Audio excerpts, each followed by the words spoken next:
Welcome back. All right, it is Monday, which means we are going to take a look at the American Hockey League today. And I've seen requests for other leagues too. I do intend to do a video a week on the PWHL once they get started, and that's basically it. Because if I get into KHL, ECHL, SPHL, and doing videos on every league, it's going to get to be a bit much. But we'll talk about the AHL now. So we've got the standings on the board here. There's been some movement. I'll also get into league leaders, and we can start off talking about Player of the Week, Denton Matejchuk from the Cleveland Monsters, so a Columbus prospect. Nice to see him as Player of the Week. So if you're a Blue Jackets fan, hey, Matejchuk's off to a good start to the season. Speaking of, the Hershey Bears are 11-4-1, 23 points. They're 7-3 over their last 10 games. 19.1% on the power play, 86.2% on the penalty kill. Those numbers add up to a pretty good total, and so Hershey is just rolling. It's what Hershey does. The Wilkes-Barre Penguins. So the Capitals and Penguins teams right next to each other here. The Penguins 8-4-1, 17 points, 6-3-1 in their last 10. Their power play needs a little work, 15.4%. Their penalty kill, 84.1%. That's a really good number on the penalty kill. The Hartford Wolfpack, 7-5-1-1 record, 16 points, 5-4-1 record.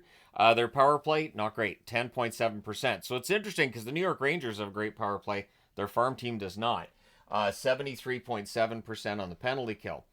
Then you've got the Charlotte Checkers, who are 7-4-0-1 altogether for 15 points, 5-4-0-1 over their last 10. When it's that fourth column, that's a shootout loss. 37.5% on the power play for the Checkers, excellent number, and 82.1% on the penalty kill. So special teams are not hurting Charlotte at all. The Phantoms out of Lehigh Valley, the Philadelphia farm team, of course, 6-5-2-1 record, 15 points, 5-3-1-1 in their last 10.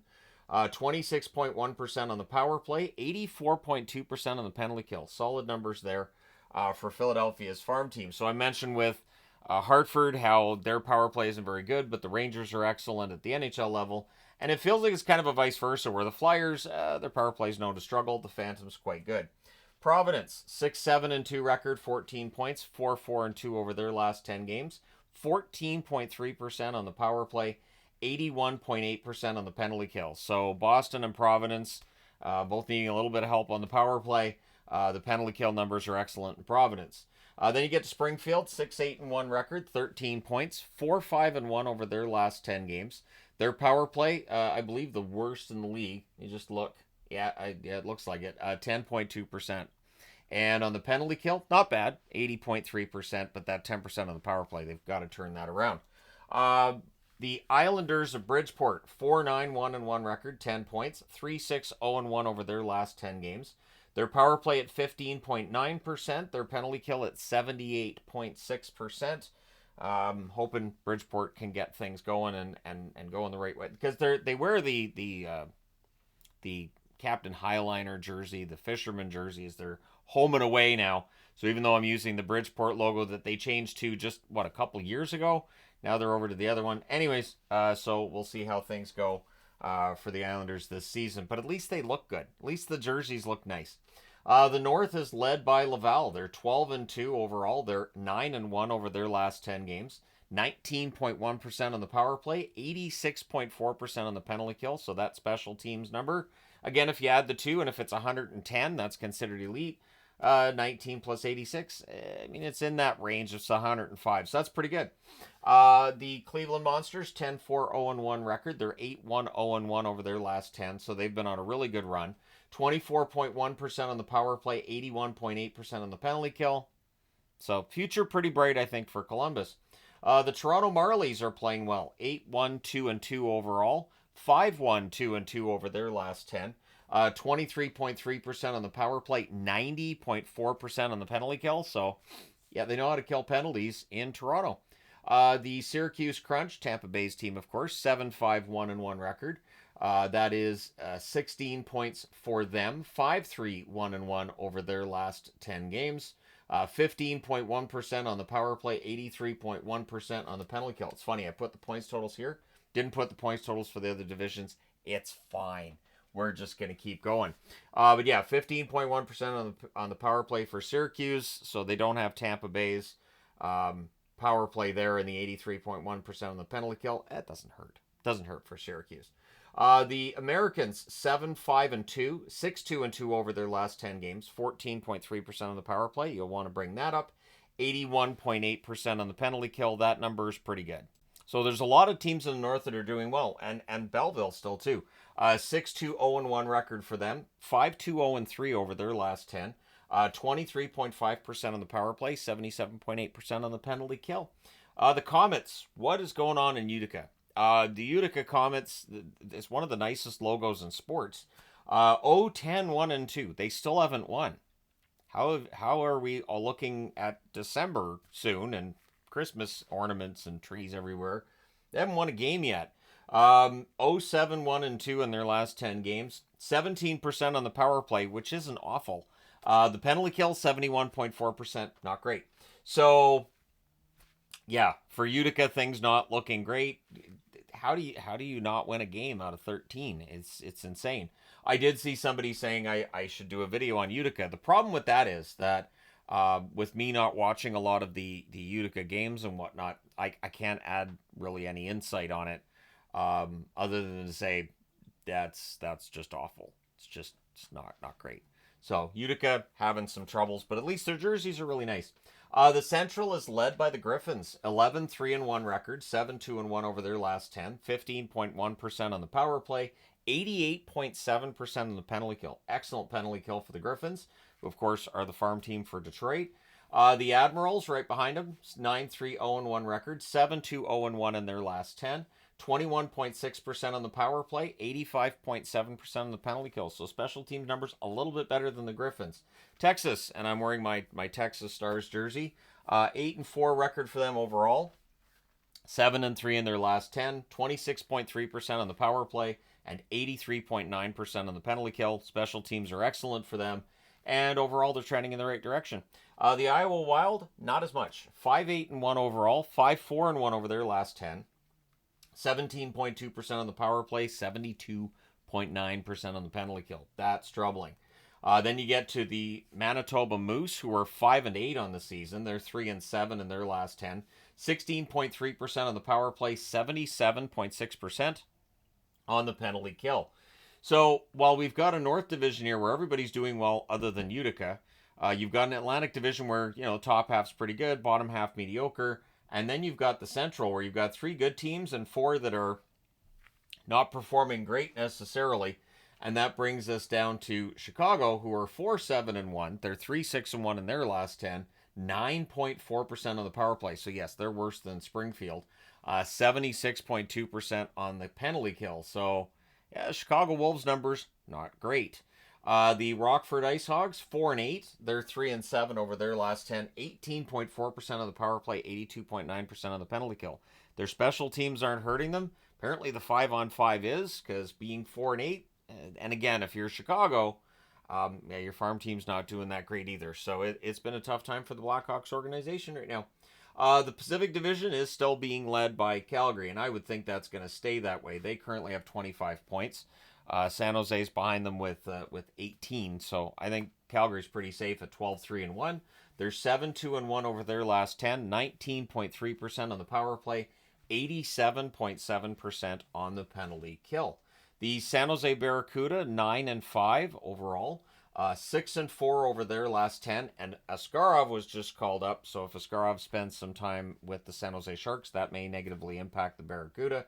19.3% on the power play, 89.8% on the penalty kill. So whether it's the NHL San Jose or AHL San Jose, penalty killing is very, very important. Coachella Valley is on quite the run. 8-5 overall. They're 7-3 over their last 10. 10.8% on the power play. That seems a little low. And 82.9% on the penalty kill is good. They just got to get the power play rolling. The Colorado Eagles, 7-6-0-1 record overall. They're 5-5 in their last 10. 20.7% on the power play, 80.4% of the penalty kill. So right around perfect, really. You get 20% on the power play, 80% of the penalty kill. There you go. The Bakersfield Condors, 6-4-2-1 overall. 4-4, 1-1 over their last 10. 10.8% on the power play, so that's not great. 82.9% on the penalty kill, not bad. And so similar numbers to Coachella Valley there.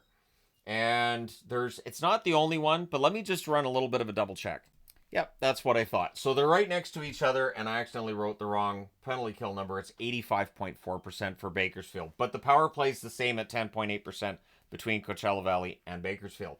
The Abbotsford Canucks have had a rough time lately. 6-8-0-1 overall, 3-7 in their last 10. 14.1% on the power play, 83.3% on the penalty kill. I'm a season ticket holder. My wife's gone and seen some games lately, and yeah, it's been a lot of me watching a Vancouver game while she's at an Abbotsford game, and her saying, well, Abbotsford allowed a goal. I'm like, yep, so did Vancouver. And so it's been tough. Their power play, 14.1%. Not good enough. 83.3% on the penalty kill. So whether it's at the NHL level or the AHL level, you can find concerns for both of Vancouver's organizations, the Abbotsford Canucks and the Vancouver team. The Ontario Reign, 6-7 on the season, 5-5 in their last 10, 16.7% on the power play, 81.8% on the penalty kill. So it's very realistic that Ontario could pass Abbotsford if things keep trending the way they are. The Tucson Roadrunners are 6-7. They're also 5-5 in their last 10. 18.8% on the power play, 78.9% on the penalty kill. So Tucson as well. Like Abbotsford, this could be a bit of a free fall. The San Diego Gulls, not likely to catch up though. 4-9-0-1 record, 3-6-0-1 in their last 10. 20% on the power play, which isn't bad. And 77.4% on the penalty kill. One moment.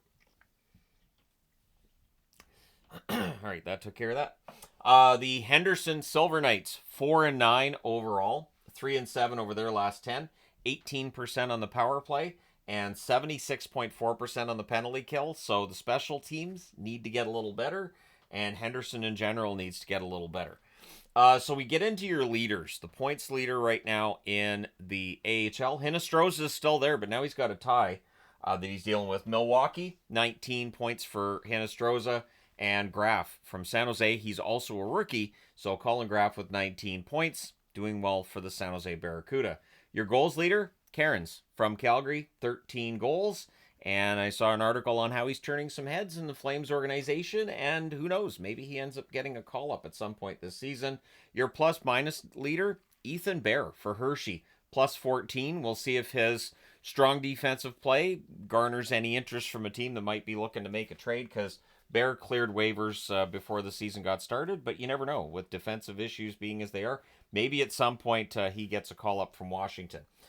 Josh Brown, leader in penalty minutes, even though he at this point I believe is with the Edmonton organization. Bakersfield, 46 penalty minutes for him in Bakersfield. Your shots leader, Ole Lycksell, of course for Lehigh Valley, the Philadelphia farm team. 61 shots on net for Ole.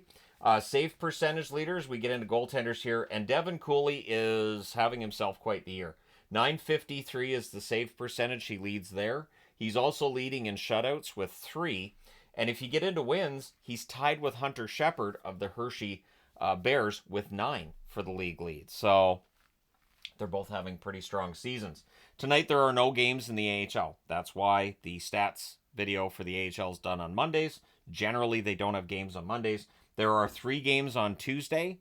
There are 5 games on Wednesday. Thursday features 1 game. Again, completely different than the NHL in their scheduling, because Friday, Saturday, Sundays, they're bread and butter.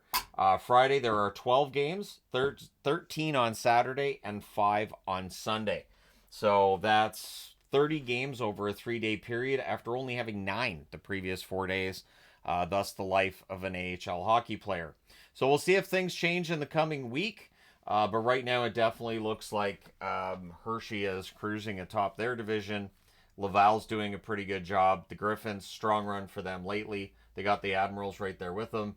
And it definitely looks like the Wranglers could very well be the best team in the Pacific, but Coachella Valley has recovered from a slow start, and they're coming on strong. So let me know your thoughts in the comment section below as always. Don't forget to hit like and subscribe in the event you may not have done so already.